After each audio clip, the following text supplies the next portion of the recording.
Mickey Hart here, you're listening to GAA Hour Football Show. The GAA Hour with Colm Parkinson is brought to you by Paddy Power, home of the Money Back Special. I'm not finished yet, it took me a long time to get here.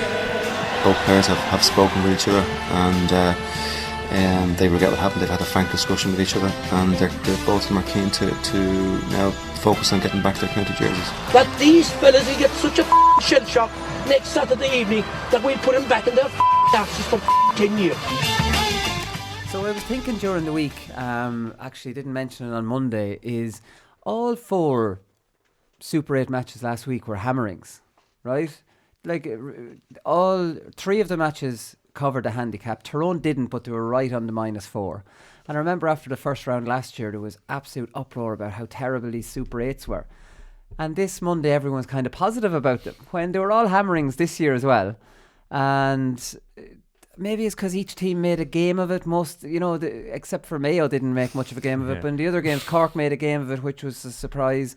Meath made a game of it, which was a surprise. And Roscommon, I suppose, were only beaten by 4. But Tyrone were never losing that in the second half. I would just cross my mind how the same uproar about these awful Super 8s isn't there this year. So you're being positive about the football championship now? Maybe it's the provincial grounds that all 4 games I think so. looked like a good, maybe not the Croke Park one, but that was such a good game, and Cork shocked us that kind of overruled the Croke Park being half empty. But the other grounds, Kerry Mayo was a great occasion, even though it was a one-sided game. Yeah, they started in Croke Park last year, didn't they? They started in Croke Park. It was the weekend of the World Cup final last year. Oh, Jesus, yeah. The Kerry game was on at the same time as the World Cup final, and the Dublin Donegal game last year, remember Dublin were keeping possession for the last 10 minutes. Yeah, and then Kerry Galway was a terrible game the day after.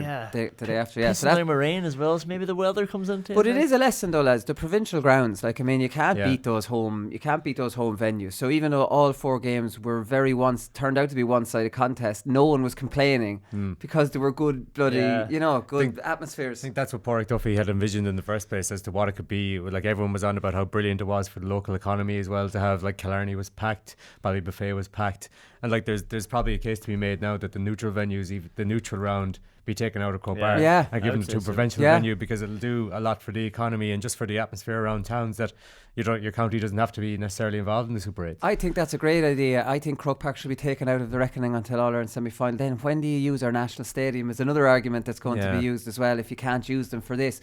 But I take your point. I think the neutral game should be, the neutral one in Ulster should be clonus. Do you know what I mean? You could go Moore Park or Conor Park in Leinster and bring those games all over the country. But just on the Super 8 lads, because it looks like Group 2 is going to be done this weekend. Let's be honest. Hang on, which is Group 2 and which is Group 1? That's Dublin Tyrone. I think Dublin Tyrone group is Group 2. Dublin Tyrone are both going to win, and then that's it. So it's a dead rubber in the last game between Roscommon and Cork, and what's worse, it's a dead rubber between Dublin and Tyrone. They're both through, and they're just going to play silly beggars in the last game, right? So that's it. At least Group 1 will most likely go down to the final day. If Meath beat Mayo, it'll go down to the final day because Meath will have something to play for, and Mayo will be out. If Mayo beat Meath, obviously they'll be in it against Donegal, and the other games. I think the way that's turned out, there will be matches to play for on the last day. There'll be something to play for from a Mayo perspective. Everyone is rooting for Kerry to beat Donegal, because if Donegal beat Kerry, then it's likely to come down to a score difference between Mayo and Donegal. Which Mayo have already been beaten by 9 points, and Donegal haven't beaten Meath by 9 points. It'll take a serious turnaround. So so fingers crossed Kerry beat Donegal on Sunday. Yeah, I need to give Joe McQuillan a shout out here, because I like to think it's not often I get things wrong on this show, because when I do, people are queuing up to tell me I got things wrong, right? So I said McQuillan gave a free last week against Frank Burns, and all the stuff about Senan doing good sideline reporting, that's all fine. I thought the referee blew Frank Burns for taking that or collecting that short kick out. He was bang on the line. It was actually Paul Brennan who was on the other side. I got a screenshot of this and everything. From Joe McQuillan. I still think it's a very harsh call, because Paul Brennan was on the other side, completely other side of the field, to Frank Burns, who received it. So it was still a harsh call, but it was a fair call because he was encroached on it. So listen, Joe, hold my hands up when I'm wrong. Terrible news here coming out, breaking this morning, lads, about Owen Gallagher. Apparently he's broken his ankle, which is just when you kind of get a body blow. Imagine how I feel a body blow. Imagine him his teammates and the Donegal supporters that he was in all-star form, huge weapon for Donegal. You'd love to have seen him against Kerry, and now it looks like his season's over with a broken ankle. Horrific. Yeah, a body blow for the football championship almost, because we were looking at Donegal as the great sort of competitors to Dublin, and one of their best players is gone again. As you said, is a weapon. Like, you know, the use of Ryan McHugh and Owen Gallagher, it works together. Like, you know, because there's two of them and you can't just focus on one player. So, I actually felt really flat when you told me that today. It was just like, no, we want these boys taking on Dublin. Yeah. Unfortunately, that's it. And Darrow Boyle probably would be the obvious one to come in, a good hard runner. Owen McHugh maybe could come in, not as a wing half back, but not as a wing back. I think Darrow Boyle could play that wing back role that he plays, probably not as well. And Darrow Boyle was such a good option from the bench that it absolutely weakens Donegal a lot. I didn't know it was going to happen, but I was looking forward to this titanic battle between Owen Gallagher and Stephen O'Brien on Sunday. Whether they would have matched up, I think Rochford might have rabbit to pull out of the hat. No. The McFadden Ferry is a guaranteed to man mark Stephen O'Brien. Okay. We'll talk about that in matchups. That's a guaranteed fact. He's their go-to man marker, and he's not going to mark Clifford. So Stephen O'Brien is the man you marked next. Oh, I think so. Okay, but then who marks Clifford? Who marks Clifford? We'll get to that. Relax, lads. This is the start of the show. Relax now. Mickey Hart had a quote during the week here, and thought it was he's acting the maggot, because we were talking on the hurling show about Liam Sheedy after the semi-final win against Laois. He said Wexford are going to be raging hot favourites, and I was wondering, why do managers still do that nonsense about the favourites tag, and like it makes any difference? Mickey Hart said it's an important step, and now we see how we go against Cork next week. Roscommon, Cork and ourselves have figured out that we're probably playing for second place here, because we're in a group with the All-Ireland champions who are going for 5 in a row. So realistically, we're all chasing that second place, and to get a win in the first game gives us a head start. He is not saying that to his players. You just wonder why they say that. Like, I mean, does he think Dublin are going to kind of be lulled into a false sense of security because Mickey Hart's saying, look, we're all playing for second place? The most important thing here is he's mentioned 5 in a row. He's got that back in people's heads again. Do you know what I mean? You know, Jim Gavin tried to deflect attention with the Jim McConnelly news. Now we're back talking about the 5 in a row again, which is the most important thing. The problem with that game as well is that it's obviously a week out from the semi-final, and both of them are going to be through. That's the problem. That's the problem. We'll see a lot of shadow boxing up there. So they'll not even look to take a scalp or anything. If it was 2 weeks out from the semi-final, Tyrone might like to beat Dublin on their home patch and have that in their belt going forward. But a week out, they'll not play their full team. Dublin definitely won't. And it's going to be a toss-up between playing either Mayo, Kerry or Donegal. So it doesn't really matter if you come first. Depending on how the results go this weekend, they might know who they're playing. If Kerry beat Donegal, right, Kerry are going to top the group because they'd have the better head-to-head of either Mayo or Donegal. Oh yeah. So then it might depend on. Well, when it goes to 3, it goes to score difference, not head-to-head. Yeah. So it depends. Don't be ruling Meath out here, lads. We're going to get to this because you'll. If you didn't learn from '96 or 2009 that Meath have a bit of a thing over Mayo, and Mayo are a little bit bruised. Yeah. And if Meath beat Mayo this weekend, they've Kerry at home in Park Talton. And they'll set fire to it. They're not afraid of Kerry. I'm 100% not ruling Meath out. Well, I think you just did now. And we've a lot of Meath listeners. I think you did. You listed 3 teams and Meath weren't one of them, buddy. You didn't give me time to mention the 4th. That was the problem. Okay, so there's a couple of managerial vacancies quickly. We're just going to get through these. Cian O'Neill stepped down from Kildare. Pretty nice statement, pretty honest statement as well. He said, as a proud Kildare man, it was an honour to have been given the opportunity to work with exceptional group of players. Boring. Then he says, unfortunately, the success of I thought this was the honest part. Unfortunately, the success of consecutive promotions from Division 3 to Division 1, a first Leinster final in 8 years, and progression to the Super 8s in 2018 were met with equal disappointment across all these 4 years, where frustratingly we didn't always reach our potential as a group.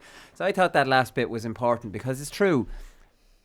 They made progress in all the years, but there's some poor performances and enough to go, are Kildare there or are they not, or what is their story? And it could have very easily finished that with his promotion 3-1, Leinster final appearance, Super 8 appearance. I did great. Do you know what I mean? But at least he drew attention, and it's not like the general trend of managers now in saying, we'll talk about another one in a second, that everything was rosy in the garden. So, so I think he deserves a bit of credit for that. It looks like Glenn Ryan is nailed on, lads, to take over the Kildare job. He's a Kildare legend. He was over the under-21s when they won an under-21. or an under 21 title and another final appearance. And he's been Longford manager from 2009 to 2013. So he has the credentials. There's another couple in the mix as well. Jack O'Connor, who's young lads are involved with Moorfield, and Davy Burke, who is the under 20 All-Ireland winning manager. So they're in the mix. I think Glenn Ryan is nailed on. The other news is affecting your county, Conán. So this is the spin. This is the spin man. This is the man who says we've made brilliant progress this year. So he just got them back into Division 3, which he got them relegated out of last year, which is fantastic. So he only won one championship match, and that was against Wexford in 3 years. Yeah. So they didn't win one championship match last year. This year, now, to be fair, in his defence, they were beaten by a lot of very good teams. 3 Division 1 teams in his 5 championship games. In his 5 championship games, yeah. So Laois was the one, really. So last year, Kildare and, was it Donegal beat them? And this year, Tyrone and Laois beat them. Who beat Derry in the championship last year? I think it could have been Donegal. I think it was Donegal. Tyrone beat them? Well, no, it was Donegal last year. Yeah, Donegal last year. Kildare put them out. Yeah, Donegal and Kildare last year, and this year it's Tyrone put them out. Then they beat Wexford and lost to Laois. So to be fair, this is Damien McErlane. So he stepped down in Derry, and County Board said it's with regret that they accepted his resignation. It's hard to know. What's the Derry public thinking about this, Colin? Yeah, a lot of people are sort of saying what you're saying, cause we're sort of back to where we started when he took over. Now, he's a good man. He's been there for 5 years with the underage as well, so he has done a lot of work, but yeah, we're back at the same spot. But I was thinking when he took over, Derry had been relegated from Division 2, so it's not like they were this Division 3 team, and now we went to 4 and then 3 again. We actually came down from Division 2 and should have been looking to go up, in my opinion. And they had just come off the back of Damien Burton, who a lot of people weren't the biggest fan of, but he got us to round 4 qualifier against Tipperary and had a really good game against Tipperary, and almost made it to the quarterfinals, and then gave Mayo their fill of it and then got put out by them, and Tyrone beat them in the Ulster Championship. So they'd actually been doing alright under him, got relegated from Division 2, and then McErlane came in. Yeah, I've no problem with Damien. The only problem I have with Damien is he's trying to dress up his 2 years as a positive thing, that they've made progress. You haven't made any progress. You've done very little with the team other than relegate them in the league, get them back up. That's no progress. And your championship record has been poor, has to be put into context. You've had a very unlucky draw. Donegal, Kildare, that's not easy. This year, they should have been beating Laois at home. So you can't dress up his 2 years as in any way progressive. Yeah. Right? I think that's fair enough. Malachy O'Rourke, I suppose he's been tipped for every job now. He trained a loop in Derry, so he'd know the ins and outs of Derry football, and all those club rivalries that we keep hearing about, and that's what affects the county team. And this probably isn't true at all, isn't that right? Yeah, the only thing that worries me, you said that Derry said they reluctantly accepted his resignation, Damien McErlane, so it made me think, they're probably not going to go after Malachy O'Rourke then, because he was available. No matter if you have a manager or not, when Malachy O'Rourke's available, do you want them? And do you go after him? And should have been yes to both of those. But obviously they weren't thinking that way. They were thinking about keeping McErlane on board until he stepped down himself. So I don't know. I'd say O'Rourke might come with a few demands, looking to have things put in place and proper backing and stuff. I just don't know what the appetite is like in Derry for that. Yeah. They might go with somebody local. There are still good options. I think Paul McIver might be the favourite. He's Brian's son and good club coach, and he's worked underage with Derry as well. So he might be the man. Lend a hand as well, Conán, there. Get into the mix there. Go on, let's stop it. Like Brian Carroll on the hurling show. Put your shoulder to the wheel. Stop always talking about your county without doing something about it. Right, so I want to finish up on this, lads, and these are the Sky Sports numbers. Now, there's something very, very unfair about this. So you're reading the report. So 1,000 people in the UK watched the Meath Donegal game. Now, there's no context, obviously. This is Twitter, so there's no context in saying that this is GAA on the same time as a Formula 1 Grand Prix, Federer versus Djokovic in the tennis. And what was the other huge thing? World Cup final. The World Cup cricket final. Yeah. So no one in England going to be watching it. I'm wondering what the hell the 1,000 people are doing watching it. Like, they're obviously Irish. Now, another thing, I think there was a time during this match when nobody was watching it, that would make you laugh out loud, right? That nobody was watching it. But again, I don't think that's any big deal, right? So this is just a small sample of the population. There's too much that interested English people, aren't it? Now, apparently it was 14,000 for the Tyrone Roscommon match the day before. So that's a much fairer figure than... It's some fella from BBC tweets this out. It gets loads of traction, whatever. So And then you have people comparing it to RTE's coverage of 314,000 on the Sunday who watched Kilkenny and Cork at the same time, at 43%. But that's free to air. Again, it's apples and oranges. You can't compare Sky's numbers with RT's numbers. Sure, it's not comparable. And plus, Sky's numbers are massively skewed. It's not that I'm defending Sky here, but defending him in this instance. A pub could be packed in town because people that don't have Sky in their house, and they're all watching it. That's not accounted for in this. This is households. So again, you're talking about 43% share of the audience for RTE.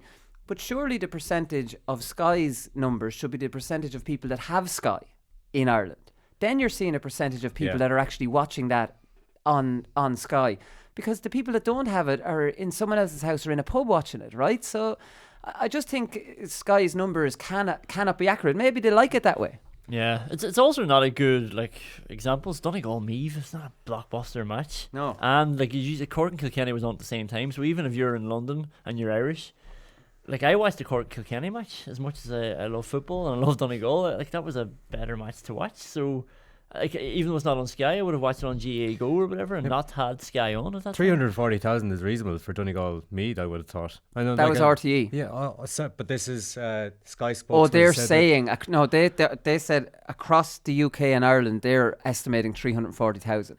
But that's not. How can they guess that? Yeah. They guess how many was in a pub in Portlaoise watching it, or in. Also, they counted commercial premises and guessed the amount of people that would have been watching. They're guessing. Those It's complete premises. nonsense. I mean, that figure to me is just where was that pulled out of this spokeswoman, whoever she was? But that's zero for. I go back to what you said earlier on. That's completely understandable. You're talking about not only the Wimbledon final and the Cricket World Cup, but two of the most exciting, the Wimbledon final was one of the best ever, and the Cricket World Cup final, I nearly turned over to it because so many people were talking about it on Twitter at the time. That's definitely what would have happened. They might have been watching the match, then somebody's telling them, "Oh, the cricket's amazing," so everybody's clicking over. Wimbledon's amazing. So it's unfair on Sky to skew the figures like that. I think it is unfair. Well, the spokeswoman said it's not just about ratings for Sky. We're investing in the GAA for the long term. We support 3 grassroots initiatives with the GAA, most notably the Super Games Centres, in an effort to stop youth dropout, and have committed to investing 3 million over 5 years directly into GAA grassroots. So there's your answer as to why Sky are in the mix here. They're pumping in a lot of money into the GAA. We know it would be much better on Virgin. There's no doubt about that. It's free to air. Everyone will get to see it. Virgin would do just as good a job with production. She was bragging about Sky's production. I don't see anything special about Sky's production at all. I was curious to see what they would do with it before they got it. Now they have it. It's nothing special. So it should go to Virgin so everyone can see it. But here's your answer. There's 3 million over 5 years. You know what I mean? Yeah. So that's why the GAA are taking on Sky. But I do think they're laughing at their numbers in the UK. I understand Pádraig Duffy kind of threw out a red herring saying we're trying to get the English market involved. That was never going to happen. Give me a break, sure. That just wasn't going to happen. So I don't know. I just thought the 1,000 was a very, very unfair kind of stick to beat them with that Sunday. And I don't think Sky are going after the English market either. If you look at the way that they do it, they've got Sky Sports F1 and they have Sky Sports Darts, and they do cater for these niche sports. They are going after the Irish market, and they're playing a long game in Ireland. As you said, they're infiltrating all these primary school kids and stuff, and then by the time they grow up, watching GAA on Sky will be the norm, and that's probably a scary thought, but they will just be used to it, having gone through all these programs and seeing it on TV. It's just filler for them during the summer. Let's be honest.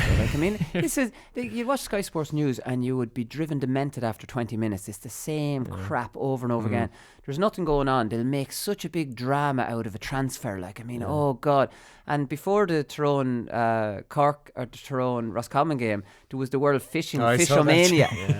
So this is the kind of nonsense that's on Sky during the summer. This is just it's filler for them in the bigger scheme of things. Let's be honest. But anyways, listen, we've took the Fishomania. We're not getting into the Fishomania, even though I want to. Right, we'll be back and we'll talk about Kerry Donegal.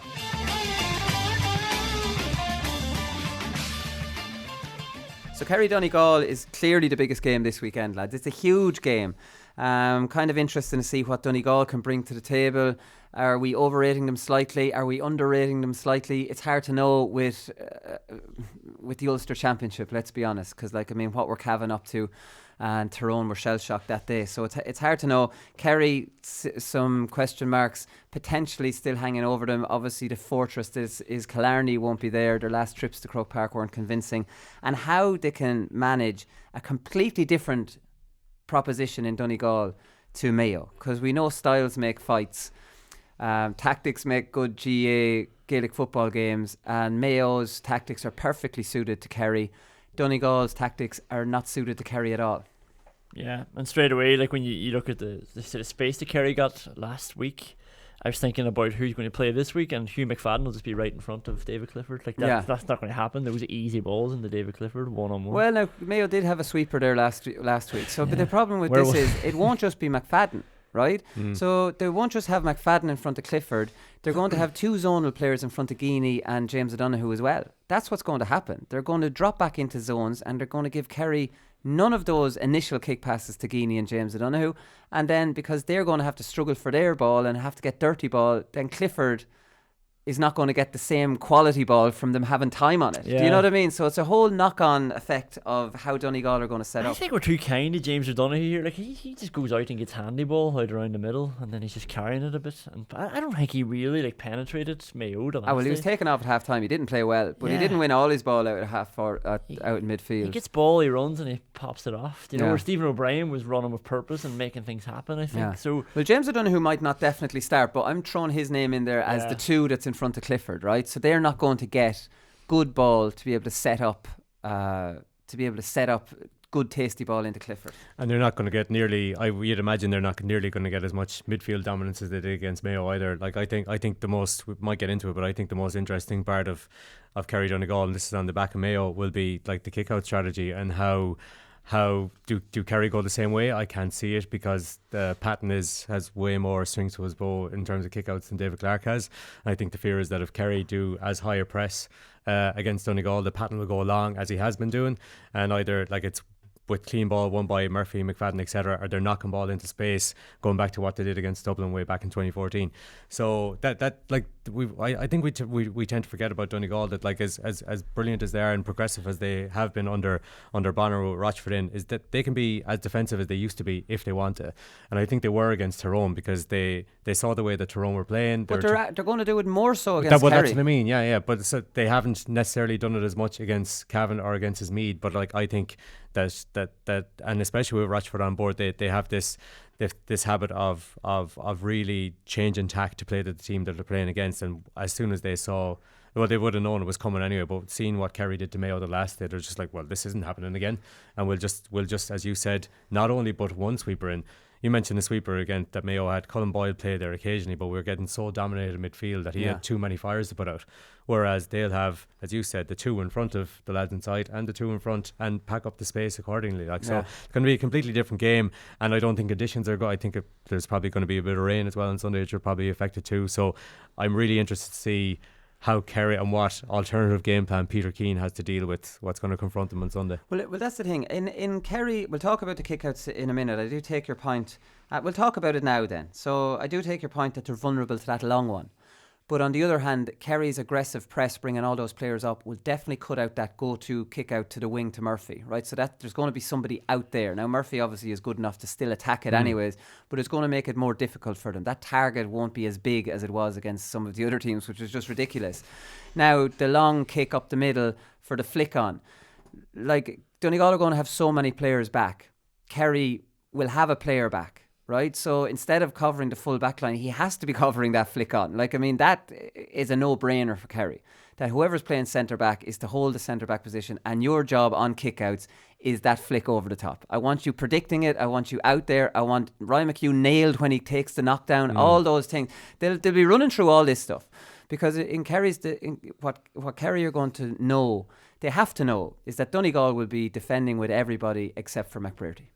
Everybody. Like Tyrone. That's what they're going to do, because they're a conservative team by nature, and Kerry's only answer to that. Kerry are lucky enough in that Tom O'Sullivan, he's a wing back. Tyke Morley is a wing back. Paul Murphy is a wing back. Shane Enright now is able to play out there. Gavin Crowley is a wing back. All these lads are more than comfortable that when Jamie Brennan will be doing it, when Kieran Thompson when Niall O'Donnell, when all these boys are dropping back into their zones, they have to just follow them. They have to just go with them. And you can still leave one or two men back, but they have to, when Kerry are attacking, all those zonal lads have to be picking up the likes of Murphy, the likes of Thomas Sullivan, who are a danger as well. Or else Kerry are not going to get a kicking game going at all. But then is that not what Donegal would want them to do? Is to follow all these boys into defence? You see, I think that they have the counter-attack. Right, so in hand passing games traditionally the backs always won because they work harder than the forwards. So do you remember hand passing games? The backs would always win. Still happens. So the principle of what Donegal won their All-Ireland with McGuinness was that Donegal were fitter and they worked. Teams, when you lose the ball, you're kind of half demoralised and it takes you a second. Do I want to chase or don't I? Yeah. That's gone out of the game now. I don't think the counter-attack is as effective. Tyrone were shell-shocked by it. They weren't expecting it. Now, I think Kerry are more than expecting it. I think if Kerry give away turnovers, I think they will be way smarter to this counter-attack. And I think they will get bodies back. I think they'll push up when they have to. And if there's a turnover, bang, get back. You know, I think they will have to be wise to that. But they'll have no attacking game plan if they allow all these zonal lads to play. Kerry can't play that, let's play on the outside. They can't do it.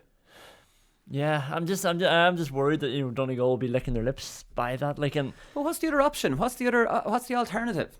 To leave all those zonal lads there. You don't like the alternative, but it's probably for Kerry to just have a bit of nerve and just hold their positions a bit more as well, and try to play the ball earlier. Try to win it from the kick out originally. From kickouts. I'm talking about. No, but I mean an open play. Then, play it earlier and see, it either works or it doesn't. It's like win or bust. But you're still set up in position and you're not going to get overrun. I know what you mean, and people are they work harder and they're more tuned into it. But when you've attacked and remember Kerry's backs have come from down the pitch and they've attacked and then they've lost the ball, then you're going back to suddenly 2 runs that you've done. You've gone up the pitch and now you have to get back and defend again against all these Donegal players. But they'll be doing the same. They'll be breaking and getting back then as well. I do think, right, so Kerry are definitely going to have one man, because the man in front of Clifford, you'll give that to Donegal. So whoever's man that frees up, he stays back at all times. So you're leaving one minding the house there, right?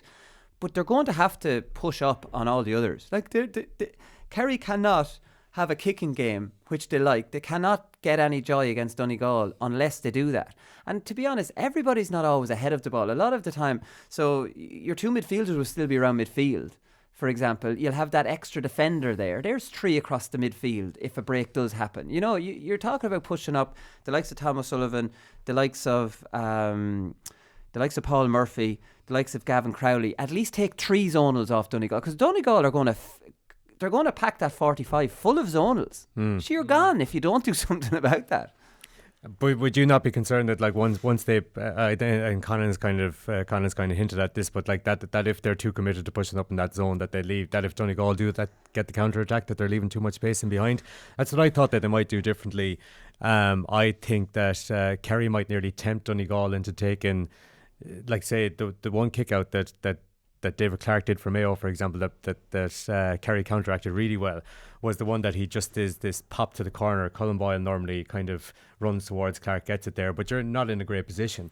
But Kerry kind of counteracted that because they pressed up so high. And I thought against Donegal, because Patton has just more kind of range in his armoury, that they might look to give them that kick out and then look to get kind of set up, not really defensively or whatever, but give the onus on Donegal to kind of break them down, as opposed to it being the other way around. Yeah, but but that's from a kick out, right? So obviously when Kerry are attacking, say Kerry take a short kick out, or Kerry have the ball in general play, Donegal are going to be inside their own 45. They're going to retreat ahead of the ball.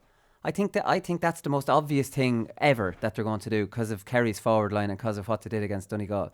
For kickouts, it's obviously completely different, because all the players will be in traditional positions more so.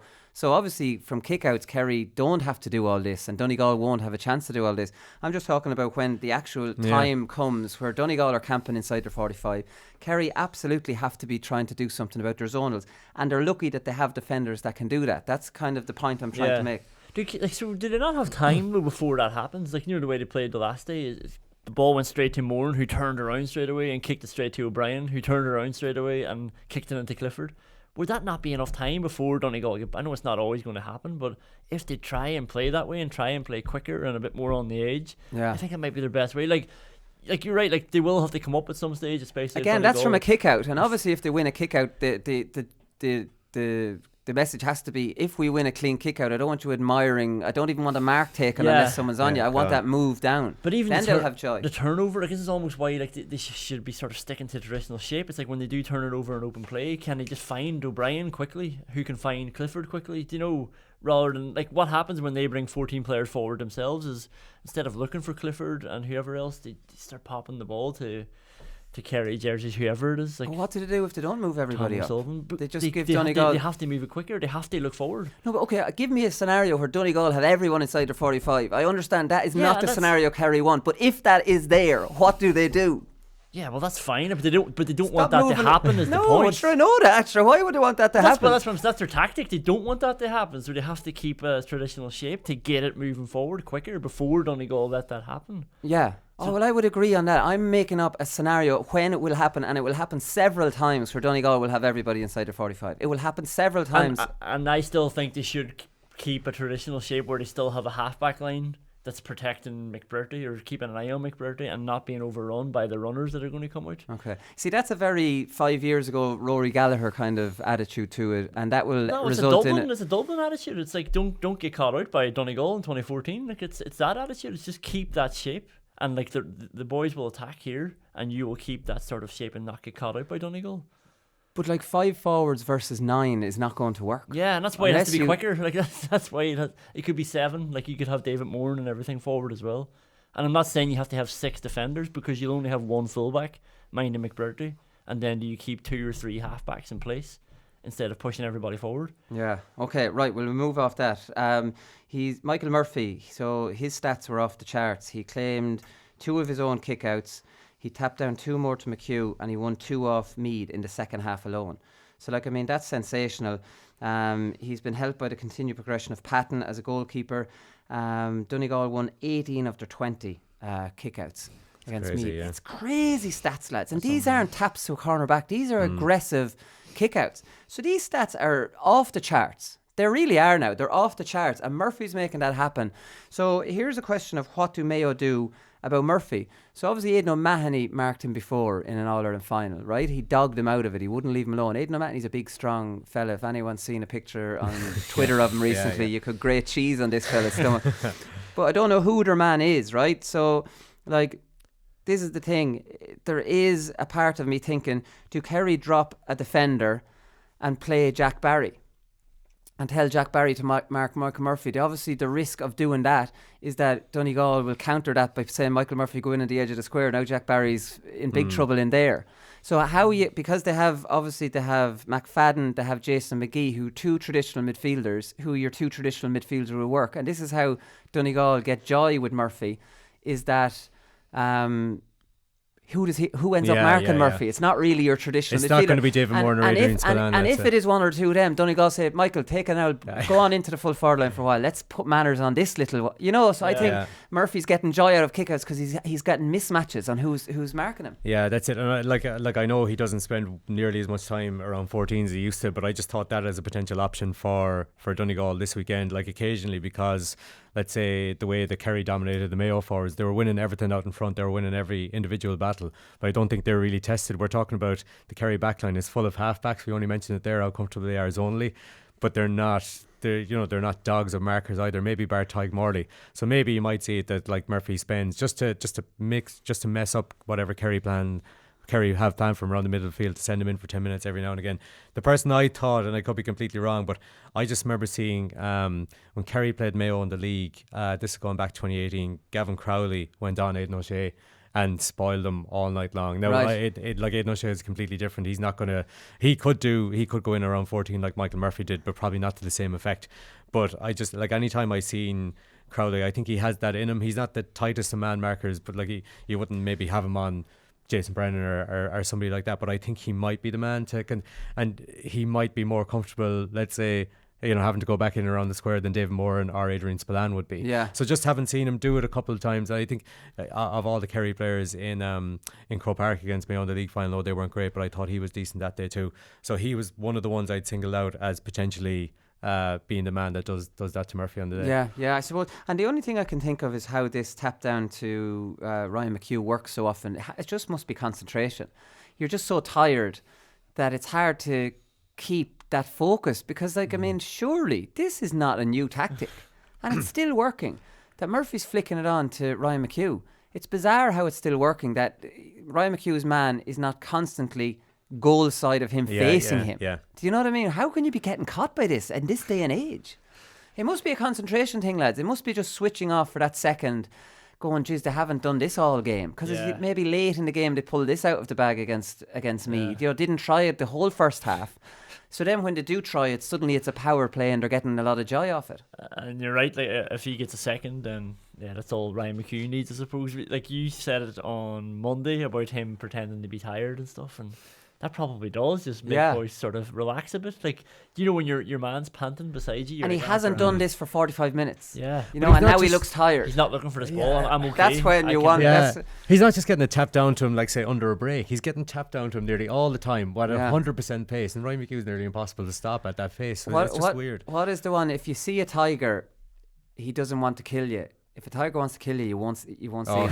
That's a bit like Ryan McHugh, right? That's very good. But it is interesting. Oh, I think the matchups here, seeing as we all love matchups, hope we don't argue about this, is I think Odrin McFadden Ferry is a guarantee to mark Stephen O'Brien. He's their go-to man marker, and I don't see anybody else that would mark him. I think Neil McGee will pick up Clifford. Gavin White to mark Ryan McHugh. I think maybe he's gone wing forward with a view of marking Ryan McHugh at some stage. Definitely has the pace for him. But what I would do with Gavin White is I wouldn't be man marking Ryan McHugh. Gavin White has the pace to make Ryan McHugh think about his game. You know, and go, shit, this isn't what I signed up for. Now I'm chasing this lad, and this lad's bloody fast. You know, so like Gavin White can't get obsessed with marking Ryan McHugh, because I always like, I mean, I've played wing back, wing forward. I just love being man marked. You can't. Then you just play your own game. It's when the other lad gave you something to think about. It just throws your game off. It's like, now I can't make the runs I want to make because I'm tired. This lad's constantly taking off. And now Chrissy McCaig versus Dear McConnelly, the big one with Sloughnale and Vincent's. They scored 4 points off Connolly. Lee Keegan against Connolly. Lee Keegan, that's how he messes up Connolly. So Gavin White should man mark Ryan McHugh on Donegal kickouts religiously, but he should definitely, when Kerry have possession, not be too concerned about Ryan McHugh and actually give Ryan McHugh something to stand about. 5 yards of him goal side at the kickouts, so he can't get the chapter. Absolutely. Absolutely. Paul Murphy or Thomas Sullivan and Jamie Brennan, one of the two of them. I'm not sure which is more suited to them. I would say Paul Murphy the last few years, but seem to be making a man marker out of Thomas Sullivan, so I think that may be what Kerry might do. Any other Tag Morley, is he a potential for Jamie Brennan as well? I was thinking Morley's made for McBrearty. I have him for McBrearty. To see me closer to goal. Physical matchup for McBrearty, I think.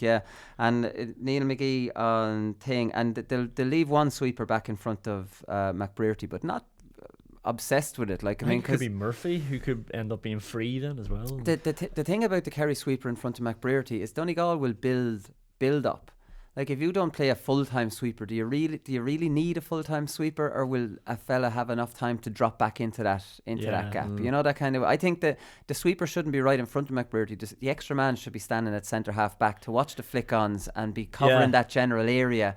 And if it goes into McBrearty really long, you'll turn around and try and double up on him. But Donegal don't play those really long passes. Like, not really. They're too smart for it as well. They did last year a bit more. This year they don't seem to be playing those. They seem to want to get people into position, like, and get a few more people to join McBrearty in the full forward line before they give it in. Yeah, no, that's true. The Michael Murphy one is interesting. Like, Jack Barry could be a good shout.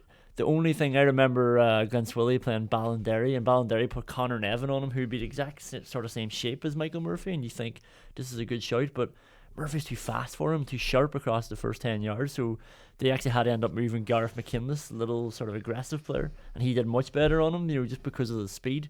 Right. It's something I think people don't bring into account enough with Michael Murphy, how sharp he is across the ground. Yeah. Another thing I suppose they could do is like just tell Moran to mark him just from kickouts. Yeah.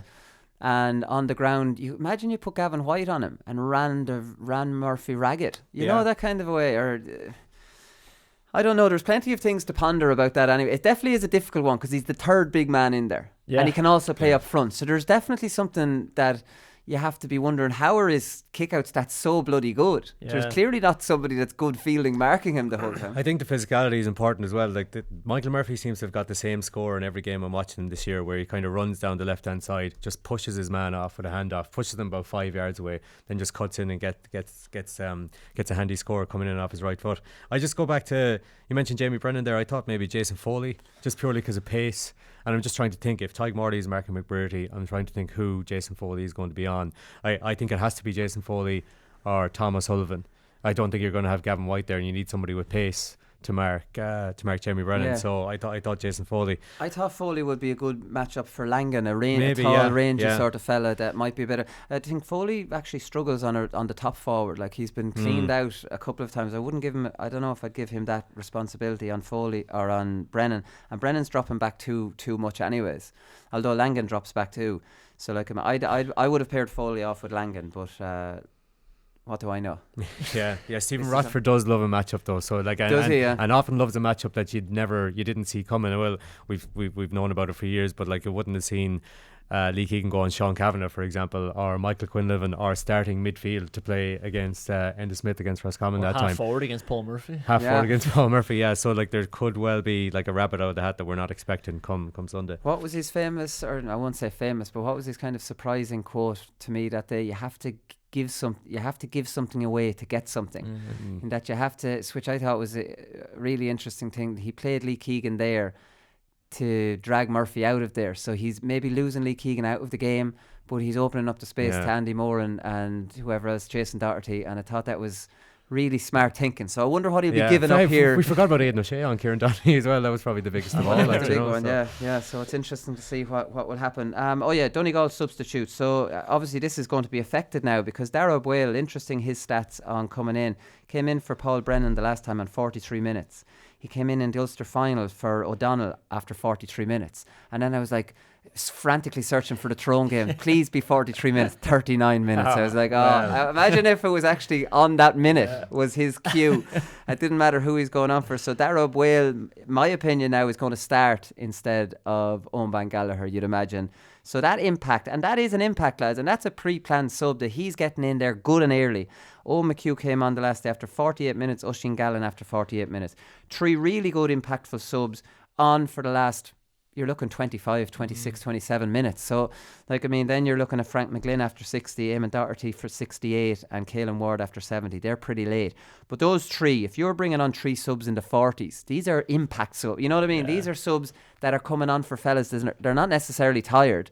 They're coming on to make a change in the game. Now O'Boyle is taken off them. Yeah, and I just wonder, will you still keep O'Boyle in reserve, because he brings real power when he comes on, and like, it's so effective in the second half when people are starting to like mentally get tired as well as physically.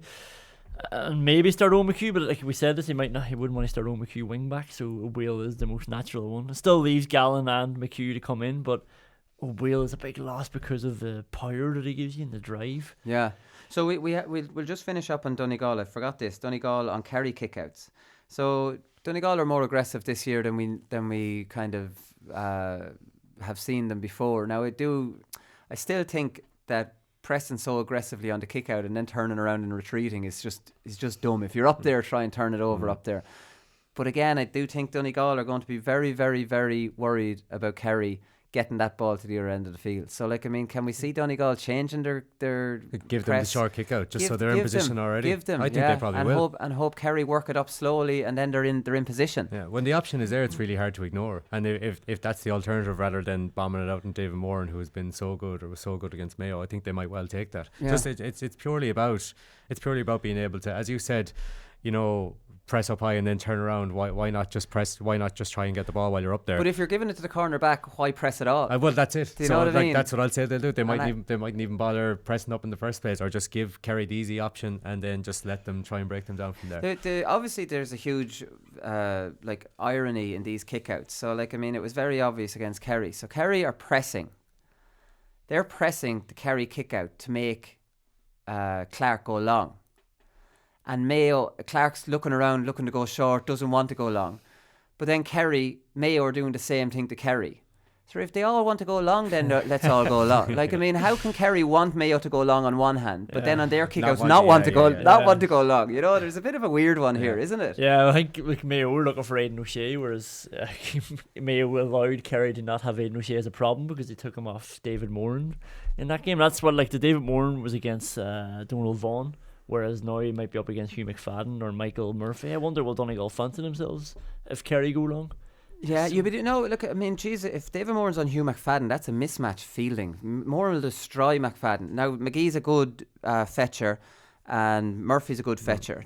I think if Donegal allow Hugh McFadden to mark Moran, I would think that was a mistake, no? I'm just like, you have McFadden, you have Murphy, McGee, Thompson, Langan, like that's just 5 big units around the middle, and just every time I think of McFadden, he's probably not the best fielder, but he's just a big nuisance. He'd break it off more, maybe, potentially. Yeah. They've much bigger team around that middle Donegal. They've a big advantage there. But the thing about Donegal is they're hitting one of them.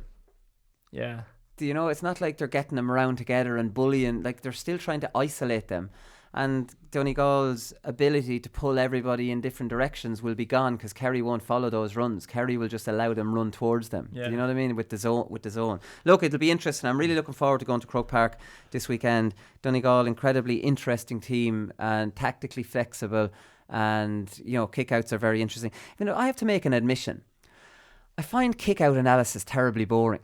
I love all the just other. Just thought about 10 minutes with it. I love all the other analysis. Yeah. I just find kick-outs. I'm still, even as an analyst, admiring the point, and the kick-out could be going on. Come on, we'll just get it started here. Yeah. I hate all this focus on kick-outs. Kick-out, just get it out there.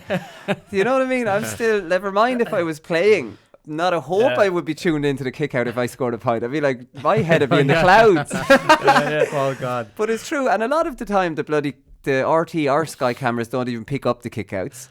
Do you know, it is a very important. I'm not downgrading its importance. I just find kick out analysis. I think anyone can do it. I feel bad now because we sort of dragged you into it. Like, you were trying to talk about open play, and then he dragged me into his very first one. I'm talking about open play here. But from the kick out to the I love open play tactics. Kick out tactics, I'm not too gone in it. Right, okay, we'll be back for Paddy Power predictions.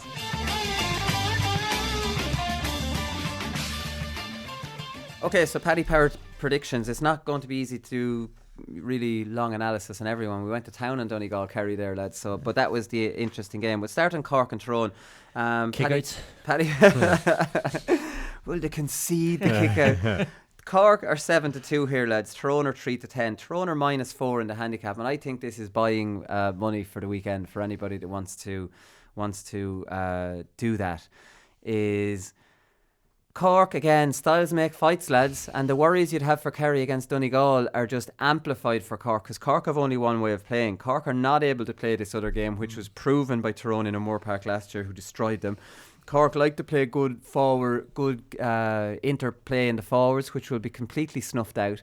So again, it's very similar analysis to the last one. It's like Cork trying to make hay on kickouts. Cork not getting the same joy off the inside two lads that they're used to. They're not going to have the same link-up play up front as they're used to. Are they going to be as wise to the counter-attack? In O'Moore Park last year, they were outrageously bad at that. They had a players' meeting during this year, and they voted against this style of play because it didn't suit them. No matter whether they like it or not, they're dragged into this weekend. Tyrone set the tone. They dictate the rules of engagement in this game, and Cork are going to be dragged into a game that they don't like, they're not good at, and Tyrone are the opposite. They love it and they're brilliant at it. So there you go, -4.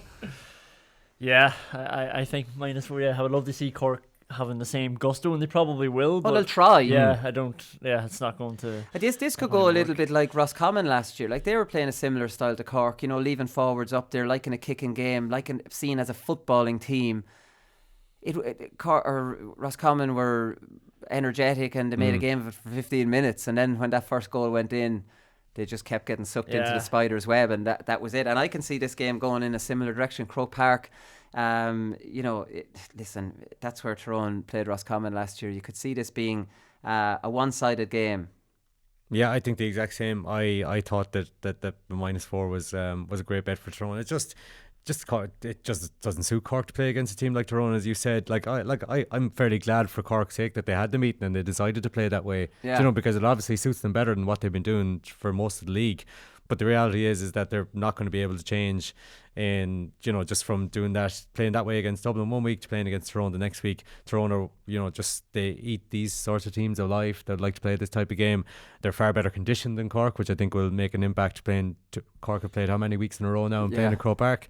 I think this will be at least it could be getting close to double figures, and I hate saying that because I was really impressed with Cork last week. Yeah, no, it is. And when the players definitely decided to change the system, and plus it's a numbers game as well. And I've mentioned this when you're playing Tyrone. So Tyrone will defend with everybody except for Colm Parkinson. So they're going to have 13 outfield players defending. Cork will leave 3 up. They'll leave Connolly, they'll leave Hurley, and they'll leave Collins up. So they're defending with 11 outfield players. Immediately, their defence is not going to be as good as Tyrone's. Do you know what I mean? And Tyrone don't care that 3 are up there because Tyrone will play a running game to attack, whereas Cork's kicking game is gone. Yeah. Do you see where the total mismatch is arriving here? So Cork's defence weaker, Tyrone's defence stronger. Tyrone's attacking game not made any weaker. Cork's attacking game made weaker. You know what I mean? It's not rocket science here. And if you think about that Dublin game last week with Cork, they exerted so much energy and attack that how many times, especially in the first half, even when Cork were really in the game, there was a Dublin player just standing 25 metres in the middle of the goals, out from the posts, and nobody near him. It was just they were sort of switching off, or people weren't tracking, and I'm sure they were busted. But that's the worry against their own, where they have 13 players in flooding forward, and I think they'll find all that space, and Cork won't be able to track them. Yeah, I don't think Cork will be disciplined enough to track them, and I think the conditioning could definitely be an issue in the last 20 minutes. On the good plus side for Cork, Sean Potter is back on the bench, Owen McSweeney is back, and Michael Hurley made a big impact last week when he came on, a lively little forward. Paul Kerrigan is back on the bench. I'd be amazed if he's on the bench after his performance against Dublin. I think that's a little bit of messing there. Then again, I'm not sure Kerrigan is the type of player that suits this game, so maybe he could be dropped because he's a little bit on the lazy side. I think he's carrying a little bit of weight. I don't think his conditioning is good now. He's outstanding against Dublin, but he pretty much had a free roll. Keane he'll be marked just dropped off him. If he starts, he'll be marked. And what I don't think Kerrigan will be good at is when the turnover happens, tracking. He doesn't want to do that. We saw him trying to follow, was it Gavin White or Thomas Sullivan in the Munster final, and he just wasn't able to do it, and he'd be puffing and panting. Maybe it's not the game for Kerrigan, and he could actually be dropped. But definitely Potter as a wing back, I think, in a game like this could definitely be a plus for Cork. So we got predictions on this, lads. Like I said, 7-2 Tyrone, 3-10, -4 the handicap. I think we're all on Tyrone -4 here, are we? Yeah. Okay, right. We will move on to Mayo and Meath. So the betting here, according to Paddy Power, is Mayo are 4-9, Meath are 5-2, and a handicap here is of -3. So Paddy Durcan looks like he's going to be out. It was his quad that he did, and sure, any pull of a quad, we were talking 3 weeks. I think that was James Horan quote that I was reading. It's an interesting one that Mayo looked a bit leggy against Kerry. I think Mayo, James Horan is kind of a cocky sort of a manager. He plays on confidence, and I think that will definitely have been dented. Funnily enough, Meath's confidence will have grown from their very good performance. And Keane Ward is right from anyone I've spoken to about that game. Meath had to go for goals. Like, it wasn't a 9-point game, that was. And even though you can't take away from Donegal credit for pushing on 1-8 to a point, but it wasn't a realistic, it wasn't completely realistic. You would say that maybe it was a 5-point win. So Meath will definitely be telling each other that, and they'll be building confidence. And Conor, we don't need me to remind you, 1996, there's a load of history there. 2009, when Mayo were very strong favourites to beat what was an average Meath team without Stephen Bray. And they got turned over in Croke Park. Was that an All-Ireland quarter-final? All-Ireland quarter-final, yeah. All-Ireland quarter-final. Like, have they played since then? I don't think so. Not in Championship. Not in Championship. No. So, I do read into winning mentality versus mentality of we have a problem beating this team. Yeah, I think so. Like you mentioned it there, like Mayo's defeat to Kerry was absolutely a 9-point defeat, whereas Meath's defeat to Donegal absolutely wasn't. And like Meath will just get so much out of taking on a top team in their own backyard and showing that, like, for the majority of the game anyway, that they can cut it against the type of team that they're going to be facing regularly next year. From Mayo perspective, I'm really worried about this game. Just on the ground, it's the way it tends to be in Mayo. We got really carried away with a win against what was a bad Galway team. People were really cocky and confident going into the Kerry game. I didn't really see it because 2 weeks before that we looked dead and buried and looked like dead men walking. So I don't know. Like, part of me thinks the optimist in me thinks that everything that could have gone wrong against Kerry went wrong, and there has to be a reaction against Meath, against a team that, with all due respect to them, are not as good as Kerry are. It'd just be interesting to see how they respond, how confident, as you said, they are, because that must have been a massive, like, if you were playing in the Mayo full back line and having been cleaned out, not entirely your own fault, against Kerry, where is your head at coming into this game against Meath and stuff? And you've only had 6 or 7 days to recover. Again, I'm still like, I'm going to go with Mayo just about, as I tend to in these instances, but like, if I'm Meath, I'm licking my lips and I'm thinking there's an opportunity here to take a big scalp. Vaughan needs to go back to wing back, right? That's where he plays his best football, and Cohen isn't a good marker. And what Cohen doesn't have that Vaughan has is Cohen doesn't throw his marker off by going forward, where Vaughan at least has that in his armoury. Lee Keegan's form very worrying. Kevin McLaughlin's form very worrying. On the positive side, Cillian O'Connor and Cohen looked dangerous when the ball did get into them, even though they were starved. So I quite like to see the two of them left in there on their own together. The matchups I can see here from the Mayo side is Keith Higgins will probably pick up Cillian O'Sullivan, Harrison on Newman, and Barrett will pick up little Conlon fella. And I can't see those three getting too much change out of those three. I can see Meath not being destroyed, or Mayo not being destroyed in midfield like the last time. I see Mayo winning this. I think that they will be given a scare in this. I think the Mayo fans won't. When aren't we? I know, yeah. I think this will be another one of those ones. I see Mayo just getting over the line here. Yeah, I'm trying to think about the comparison of the two video sessions that the teams will have this week. Like, for Andy McEntee, it'll be so easy to be pointing out the missed chances that Meath had, or the ball off the line, Michael Murphy got away, just all these things that show that we really gave it to Donegal, whereas the Mayo boys it'll be a shit show. Like, every one of them will be worried about being highlighted because they'll all remember something bad that they did. Do you wonder, managers, the way they're all positive this weather, do you think that they would I don't think in the week before another match they'd focus on the negatives. No, I it's think too close. It's too close. Too close. I think that forensic negative analysis will just be swerved. Yeah. I think Horan will be getting them back in, showing them the good things. Yeah. That'll be hard to do. Do you think Clark will be changed for Henley potentially? No, I don't. It wouldn't. He started with Henley this year. I know, it wouldn't surprise me, but no, I think he's going to. I think he's going to stick with David Clark, despite the absolute horror show in the first half, the last day, that, like, it wasn't all his fault, but, like, David Clark has to take some of the blame as well, because it's just his trajectory. When a team pushes up that high, if you're going to float balls out, like, he doesn't have a ping of a ball, he tends to float the ball, and it was perfect for David Moran, who was running onto it. The Mayo midfielders were static and just jumping at the ball from a standing position, whereas David Moran, Adrian Spillane, whoever, were running from 10 yards away and catching this lovely floating ball in the air. Yeah. But I think that I don't know. I think it was a big enough statement to, having gone with Robbie Henley all year. For the main part, David Clark had a couple of games during the league. He nearly had identified Robbie as his number one, and then it was a massive statement to replace him after Roscommon. I don't think it'll be considered, but I don't think he's going to go back. Yeah, and plus Meath don't have the David Moran. Like, Brian Menton's a good player, but he's not the fetcher in anywhere near the league of Moran, and Shane McEntee's not much of a fetcher. They have Ethan Devine, who played very well against Clare. He's an option for kickouts as a wing forward. They sent loads of kickouts towards him. So I reckon if Vaughan goes back wing back, he could potentially have the size for him, even though we know Vaughan isn't a brilliant fetcher, but Ethan Devine's no David Moran, so he'll have a better day at the office. So I even though I can see all those things, and I give Meath a great chance to be in this, I still think, Jesus, Mayo, if Mayo don't win this, it is a bottle job that has lost this for them, because when you're going through the matchups and you're going through the midfield battle and you're going through all the lines on the field, they should be winning this. You know what I mean? Mayo might never recover if they don't beat Meath in this one. That's the truth. That's really worrying, but it's definitely poor Conor. You hear that, Conor? Might never recover. Not the first time I've heard this. Heard this since 2016. But anyway. No, that's a bit of an exaggeration, but it would take a lot out of them, lads. Or it will, Conor, yeah, it would be a huge dent to lose to Meath in Croke Park. Last one is Dublin Roscommon.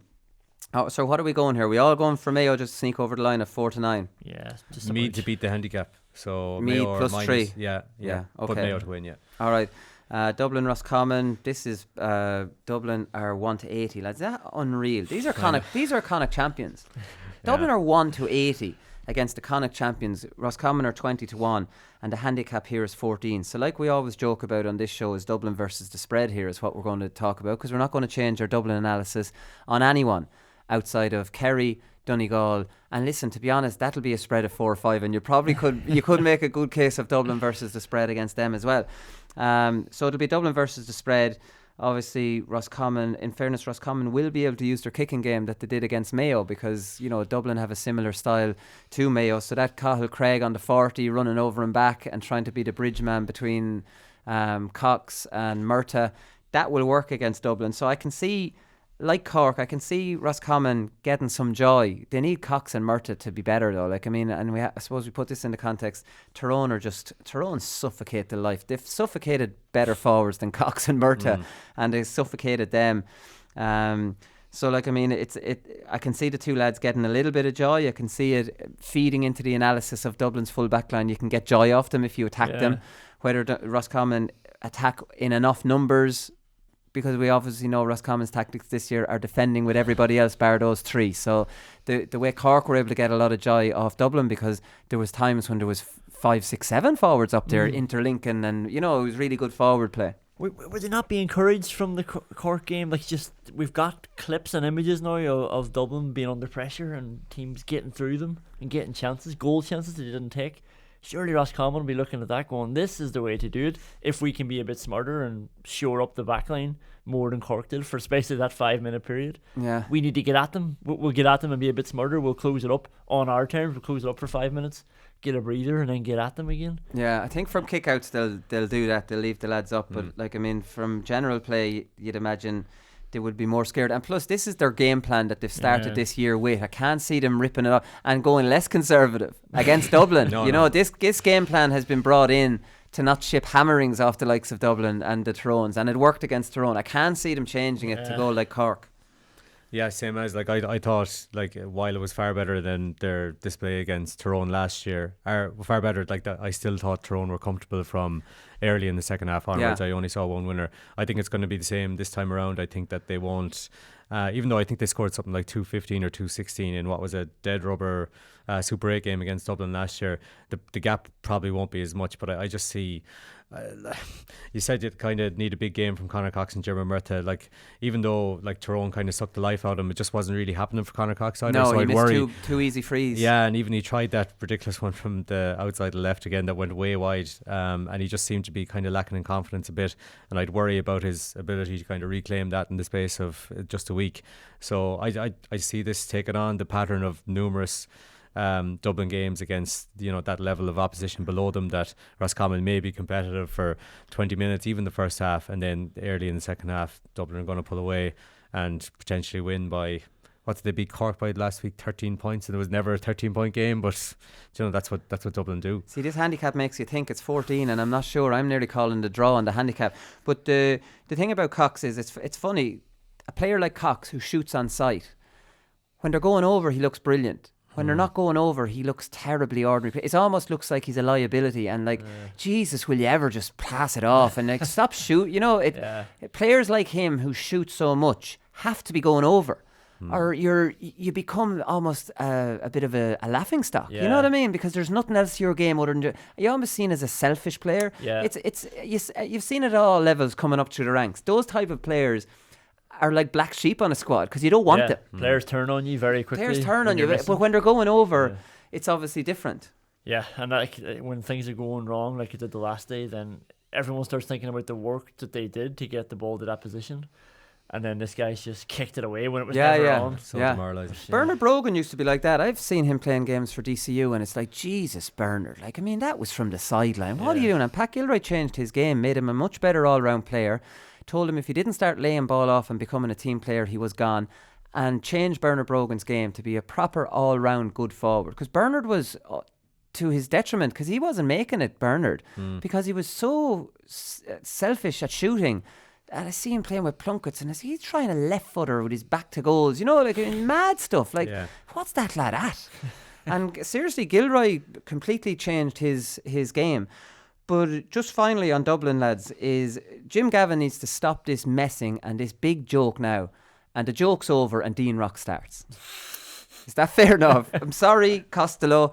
You've done well against Laois. You've done well against Offaly. You've done well against Division 4 teams. There's no pressure on you. You're kicking frees. Now we're in the serious stuff. Go back to your super sub role, which you do well in and you're proven. Dean Rock comes back into the team and stop this. Dean Rock's learned his lesson. He's now he's hungry. We've got all of this. The joke is over. Jim, come on. I think it's happening. I think that's slightly harsh on Cormac Costello. I think that it's the first bad game I can remember him having. It wasn't great against Meath. Nothing was going right for him the last day either. Just he was missing frees. He was fumbling balls. Getting involved in a little bit with the ref and his marker as well, and it's just this shadow of Dean Rock cast over him, and I think it absolutely has had an effect on his performance. That's it. As soon as Costello was gone the last day, that's it. Fortunately, Cormac, that's probably your last start for Dublin this year. It's not like, you see, Dean Rock is not bad off the bench either, but it's Dean Rock. He has to, when he started off his Dublin career, he was an impact. He was a Cormac Costello. He had to serve his time, and so Dean Rock can hit the ground running.